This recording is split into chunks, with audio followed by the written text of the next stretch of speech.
Selamat datang di channel Pas Sejarah. Bertemu lagi dengan saya Pradata. Saya akan menjelaskan mengenai masa pendudukan Belanda di Indonesia. Terhitung mulai tahun 1901 sampai dengan 1942. Nah, secara kronologis yang akan saya jelaskan di sini mulai dari setelah runtuhnya VOC sampai dengan sebelum terbentuknya Organisasi Pergerakan Nasional. Jadi timelinenya seperti ini. Pertama itu Belanda datang ke Indonesia, kemudian mendirikan VOC. Setelah VOC runtuh, kemudian pemerintahan Indonesia itu pindah ke tangan pemerintahan Belanda. Nah, setelah itu Belanda kalah melawan Perancis. Kemudian Indonesia dikuasai oleh Perancis. Nah, setelah itu Inggris merebut Indonesia dari Perancis. Nah, Inggris menguasai Indonesia. Kemudian Inggris menyerahkan Indonesia kepada Belanda lagi. Nah, setelah diserahkan ke Belanda lagi, kemudian di parlemen Belanda terjadi pertikaian sampai akhirnya berubah yang tadinya kaum tanam paksa berubah menjadi kaum liberal. Nah, dari perubahan itu memunculkan pemikiran baru. Nah, kemudian saat itu Belanda membuat yang namanya politik etis atau dinamakan politik balas budi. Tujuannya untuk mendapatkan tenaga kerja Indonesia yang murah tapi berpendidikan. Nah, baru setelah itu dampak dari politik etis ada yang dinamakan Organisasi Pergerakan Nasional, mulai dari Budi Utomo dan lain sebagainya. Nah, itulah materi yang akan kita pelajari. Yang pertama, masa pendudukan Belanda di Indonesia. Saya cerita dari awal dulu. Belanda datang ke Indonesia di bawah pimpinan dari Cornelis de Houtman yang berhasil berlabuh di Banten. Nah, tahun 1602 dibentuk VOC atau Verenigd Oost-Indisch Company. VOC itu bukan pemerintahan Belanda, hanya kumpulan dari para pedagang. VOC diberi hak istimewa oleh pemerintahan Belanda atau dikenal dengan nama hak oktroy. Nah, kemudian tahun 1799 VOC akhirnya dibubarkan karena banyak pegawai yang melakukan korupsi.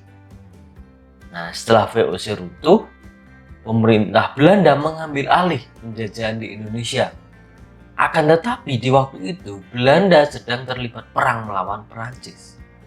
Saat itu kekuatan Perancis itu lebih hebat dari Belanda yang dipimpin oleh Napoleon Bonaparte. Nah, akhirnya Perancis bisa menguasai Belanda. Napoleon Bonaparte kemudian mengutus adiknya yang bernama Louis Napoleon untuk memerintah di Belanda. Nah, Louis Napoleon kemudian memerintahkan Daendels untuk memimpin Indonesia, sehingga Daendels memerintah Indonesia di bawah pemerintahan Perancis.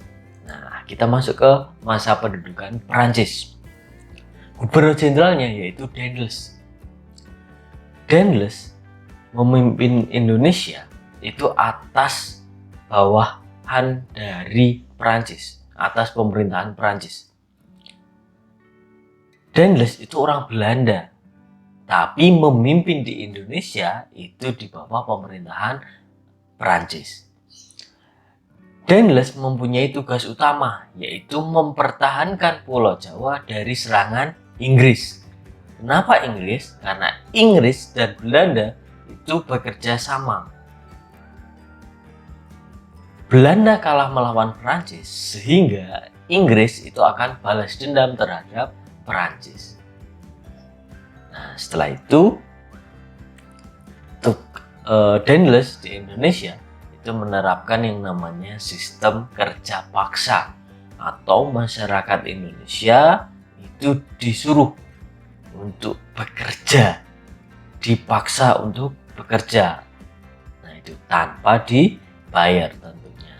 Nah, kemudian Daniels itu punya kebijakan-kebijakan.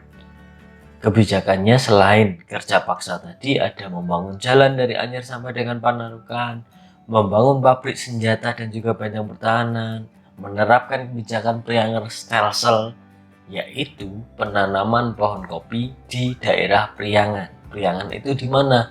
Di Bandung dan sekitarnya. Kemudian sudah tadi memperlakukan kerja rodi atau kerja paksa itu.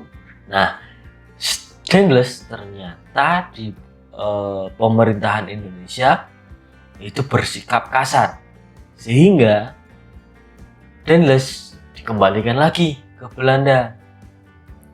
Daniels digantikan oleh Jan Willem Jensen. Ternyata Jensen itu tidak bisa mempertahankan Jawa dari serangan Inggris.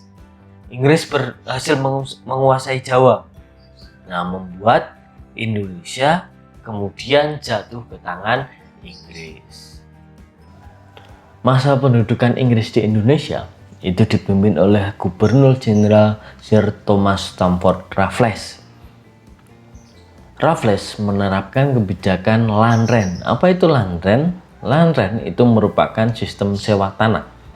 Menurut Inggris, seluruh tanah jajahannya itu menjadi milik Inggris. Jadi rakyat itu harus meminjam, menyewa terhadap Inggris jika ingin menggarap tanah-tanah yang ada di Indonesia. Kemudian kebijakan Raffles di Indonesia itu diantaranya menghapuskan sistem kerja paksa dan menerapkan sistem sewa tanah. Kebijakan yang lain yaitu membagi Pulau Jawa menjadi 16 karesidenan. Kemudian bupati diangkat menjadi pegawai pemerintah.